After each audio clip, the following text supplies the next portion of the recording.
people may say that Walt Disney was the greatest animated filmmaker of all time, but if you ask anyone in Japan, Hayao Miyazaki is synonymous with genius.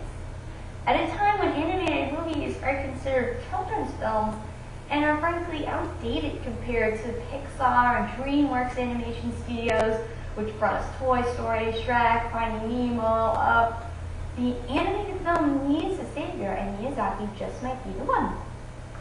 Miyazaki was born in Tokyo on January 5th, 1941, and he quickly gained popularity for his talents for drawing and gifts for storytelling. His movies have been gaining popularity in the West over the years, especially after the success of his 2001 film Spirited Away, which is one of my favorite movies and which also won the Academy Award for Best Animated Film that year. And since then, Disney has actually dubbed over his latest releases and presented them in theaters in the US, like his 2008 movie Ponyo, which in Japan was called Ponyo on the Cliff by the Sea, but was shortened for a Western audience. And you can ask, what about Miyazaki caught the attention of Disney and the world? Well, I'm going to introduce you to the world of Miyazaki, and hopefully by the end of this speech, you too can fall in love with the plot, characters, and artwork that makes Miyazaki the most acclaimed Japanese animated filmmaker of all time. Now, what sticks out to most people about Miyazaki's films are his plots and storylines. This unconventional way of filmmaking takes his audience anywhere from up in the air to the depths of the forest and even the bottom of the sea. But the intriguing, entertaining plots of Miyazaki's films are what make him one of the world's most acclaimed directors. He is actually the top animator in the Japanese film industry, and his films have been consistent box office smash hits.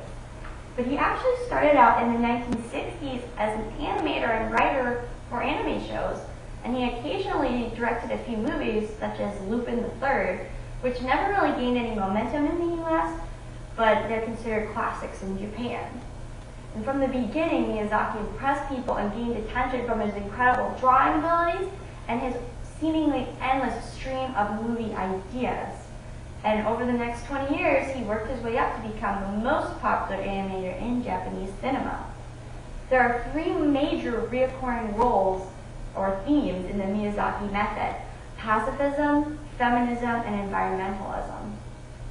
Nearly all of Miyazaki's films, aside from one, center around the pointless violence of war, whether it's good versus evil, man versus nature, often both. But his heroes and heroines usually end up saving the day peacefully or with acts of love. In his movie Nausicaa of the Valley of the Wind, the earth has just been totally torn apart by war in a post-apocalyptic wasteland. And the princess named Nausicaa realizes that the war has to be stopped in order for their world to survive. In his movie Princess Mononoke, the prince named Ashitaka realizes that the hatred between each other just turns people into demons, and that the war between man and nature has to stop in order to destroy them. So you can see how pacifism plays a huge role in Miyazaki's films. Feminism is also a strong role in Miyazaki's films. His films usually star a young female heroine that uses courage or wit and love to save the day. And all his films but one have a female lead character, and they're usually accompanied by male co-heroes, which is unique because many movies still portray women as damsels in distress, while Miyazaki's films portray them as the heroes that often have to save the guy. And the final recurring role or theme in Miyazaki's method of filmmaking is environmentalism. Miyazaki's films almost always portray humans at odds with nature, with reconciliation and peace being pretty much the only solutions. In the movie Valley of the Wind, once again, civilization has crumbled and the earth is being consumed by this deadly sort of toxic forest that was created because of human nuclear warfare. And in Princess Mononoke, the fictitious Iron Town is a town that is slowly chipping away at the forest, and the inhabitants are at war with the forest and the powerful and mysterious forest gods, which they are turning into demons. And in his classic film My Neighbor Totoro, two little sisters in a quiet village in Japan find a magical forest with spirits in it, and they plant magic trees. And finally, in his movie Spirited Away, the dragon boy named Haku once said that he was once a powerful river spirit, but he was kicked out of his home and turned into a human when the river became polluted. And in Nausicaa Valley of the Wind in 1984, it actually became Miyazaki's first smash hit, and it was based on a comic he drew.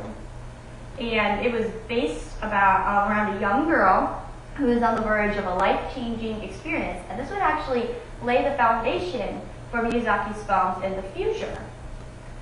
Princess Mononoke in 1997 was his second blockbuster hit that became actually the largest grossing film of any genre in the history of Japanese cinema. And it was not eclipsed until his movie Spirited Away in 2001 beat his own record. But Princess Mononoke won the 1997 award for Best Picture in Japan, and of all Miyazaki's films, this is second only to Nausicaa in terms of the powerful environmental message. It's easy to see that Miyazaki has a successful formula for making great animated films, but it's also important to realize that his characters, young girls, are strong feminist role models and not weak side characters. And as I said before, this, among other things, made Miyazaki's plots and storylines truly ahead of their time. The compelling characters in Miyazaki's movies also make him one of the world's most acclaimed directors. The characters in Miyazaki's films are well developed and compelling, but in My Neighbor Totoro, one of his classic films, it proves that even Miyazaki's secondary characters can win people's hearts. The giant spirit named O Totoro, but also just called Totoro from My Neighbor Totoro, circa 1988, has become one of the world's most beloved and iconic animated characters of all time. It's a classic family movie and also one of Miyazaki's greatest masterpieces, and it currently ranks among the best children's movies ever created. And it takes place in an average Japanese rural community, and the two little sisters named Satsuki and Mei have just moved into the country while their mom's in the hospital. And soon the girls meet the enchanted forest spirits that live in the woods, and they meet O Totoro, or Totoro, the giant sleepy forest spirit, and they go on lots of fun adventures with him. And today, he has been a favorite character that appears in pop culture. He even made a cameo in the latest Toy Story movie, which again shows Disney's dedication to advertising his movies. And he appeared as a stuffed animal in a little girl's bedroom, which I thought was really cute. I was really excited to see that when I saw the movie. But you can buy all manner of Totoro merchandise online, from toys and clothes to bags, even cute little hats. Now, Kiki's Delivery Service was the first Miyazaki film I had ever seen. I remember falling in love with the story of this little 13-year-old witch girl that had to go out into the world and try her luck at fitting in. But what was most captivating about this story was the gorgeous scenery and artwork of the imaginary town that Kiki lived in. And it was always sort of like my fantasy that I could be able to fly away to a new place and have an adventure. So I believe that Kiki's Delivery Service would be second only to Spirited Away on my list of favorite Miyazaki films. But the breathtaking animation in Miyazaki's films are also why he is one of the world's most acclaimed directors. And Kiki's Delivery Service is an example of that. Long time before Harry Potter was around, this heartwarming story about a little witch in training was brought to us by Miyazaki, and she was sent out into the world to make a name for herself as a witch, and she decided to start a little delivery service in a beautiful seaside town, which is just sort of depicted as any sort of little town in Europe. It's drawn in breathtaking detail with images of Kiki the witch soaring through bright blue skies on her broomstick. She zooms past green hills and waves and dusty red tile roofs and stucco homes. And it looks like a mixture between a Grecian village or a French wine country. And the artwork is, at times, something out of a Monet painting. It's just beautiful. And he's received lots of positive reviews on the artwork for that film, even though it was just, a children's movie. Another film whose artwork is just fantastic is his most recent release, Ponyo on the Cliff by the Sea. And his most recent film introduces us to little Ponyo, who is a little goldfish-like a girl whose mother is the beautiful goddess of the sea.